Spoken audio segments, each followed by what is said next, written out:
Welcome to the Sage Thought Leadership Podcast, transforming the way people think and work so their organizations can thrive. Well, hi everyone, and welcome to our podcast. I'm Ed Kless, and with me today is Justin Hatch. Justin is the co-founder and CEO of Reach Reporting, the leading visual reporting software on the market. Justin is an industry expert in business management, specializing in software development and financial reporting. Reach Reporting has been awarded the 2020 Best Value and Ease of Use Award from Capterra, provides a software that simplifies the complexity of financial data, allowing accountants to quickly relay actionable and decisive information to their clients. Justin is passionate about educating advisors through the software that will save them countless hours.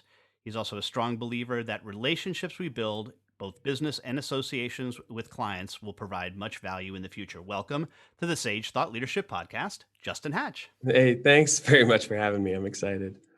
Well, first off, Justin, why do you do what you do? That's a good question. It goes back to obviously we all have this story, and it goes back to our genesis of the pains that probably we experienced earlier on in life, and the ways we want to try to solve those solutions now. I was 21 years old, and I started a business in construction, and I thought that would be a good idea, and it was technically, but I really, really struggled with the financials of the business. I felt like it was just much simpler than it actually was. And I had a really limited knowledge, and that caused us a lot of grief.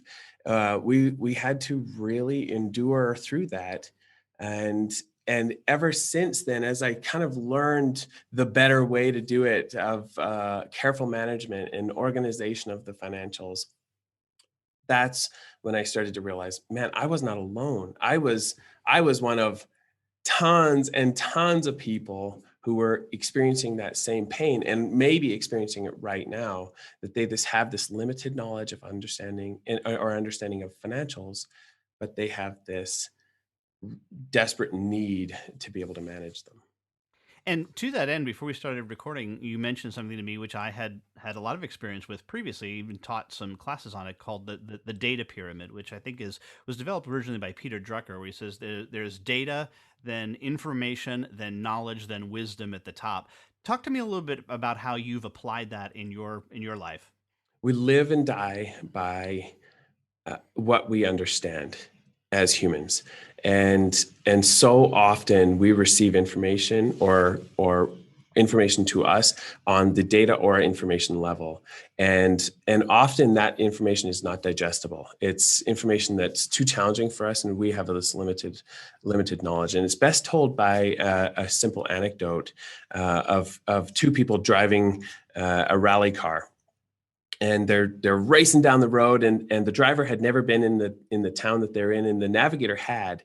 And the navigator was aware that there was a red light ahead, and was trying to tell the driver that there was a red light ahead.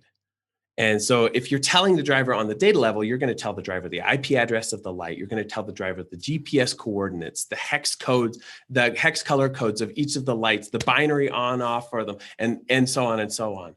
And you're going to provide that information because in theory, you are actually providing the best, most valuable information. But the driver is driving a car. I mean, they literally, they have enough to worry about. All we need to tell them is that there's a red light ahead.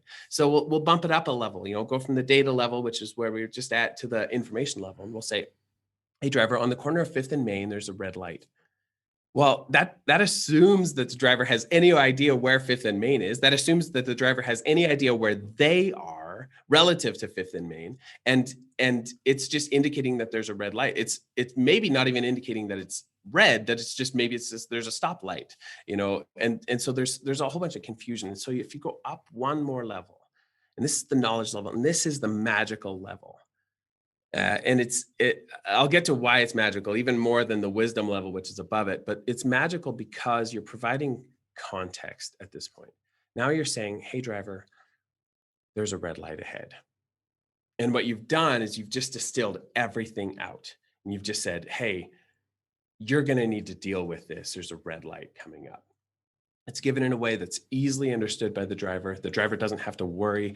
We may have, I mean, we're not in the wisdom level. And the wisdom level is saying, hey, depress brakes now or stop the car now.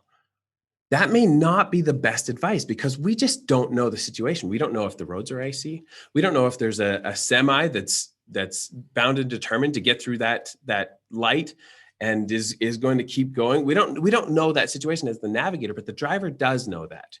And so the driver's observing. So what we're saying is, hey, there's a red light ahead. And so what we've done at Reach is we've said, if there's any way possible that we can distill down information, that we can provide it in actionable metrics, actionable, simple metrics that people aren't having to digest, that is phenomenally, phenomenally valuable for people. They can just make a decision right then and there. I've heard it's stated this way. I get curious as to your thoughts on this, but that the knowledge level is information to which you've applied a theory.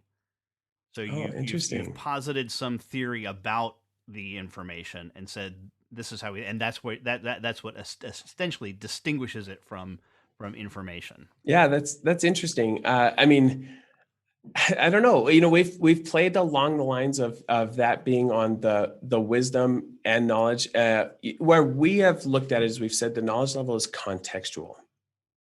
So I'm going to have to look into that more and really delve into the specifics of it because I think that application of a theory is really really cool. Yeah, but here's the basic concept would be okay. So we have our data in say an accounting system, right? And then we take that data and we produce some kind of an information report, which might be our, let's call it an aged receivables, right? It says so that's the information. This tells you who owes you what money, but then the next thing would be some kind of a cash flow projection to say based on a previous number of average days paid, we anticipate collecting cash from this customer at X.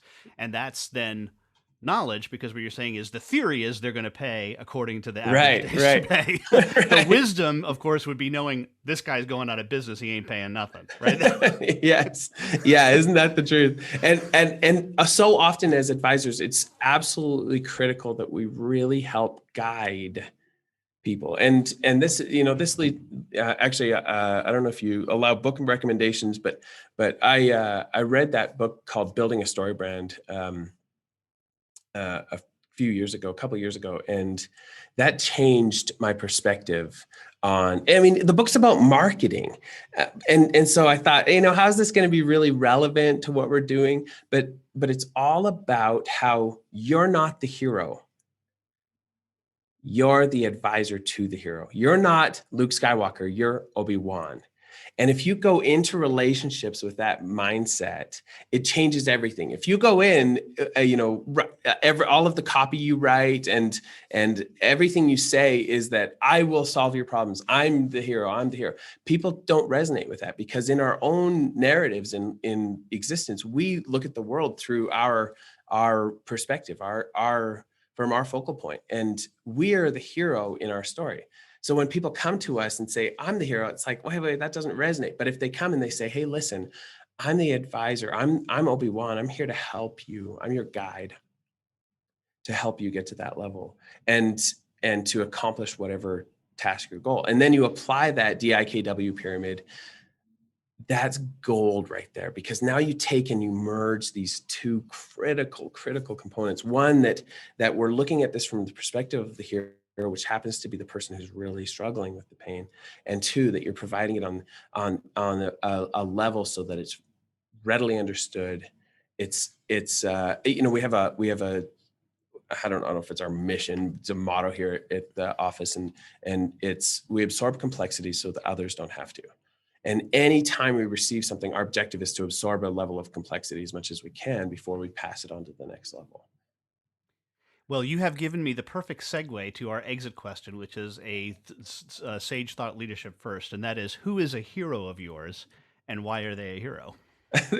These ones are so tough because if you're looking at it from a contributing to the world type, then that's one hero. If you're looking at it spiritually, it's a different hero, or business, it's but I would say honestly, it's I think Benjamin Franklin is such a model of what a cool human being is. And what I love about Ben Franklin is that he didn't pigeonhole himself, but he did all sorts of things. I mean, the guy went from like liaisoning, whatever the word is, to with France and America and others, to inventing a stove, a heater. I mean, he did Bifocals. all bifocals. I mean, the stuff he did with electricity, the fact that we call it a battery is because of Ben Franklin.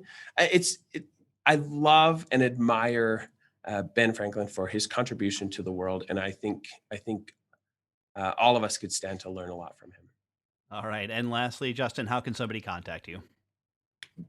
Come find us at reachreporting.com. You can message us anytime. Feel free to reach out to me personally at justin@reachreporting.com. I'd love to chat with you, but if you ever have any questions, by all means, fire us an email or reach out to us on the website. All right. Justin Hatch, co-founder and CEO of Reach Reporting. Thanks so much for being a guest on the Sage Thought Leadership Podcast. Thanks again. Review and subscribe by searching your podcast player of choice for Sage Thought Leadership Podcast.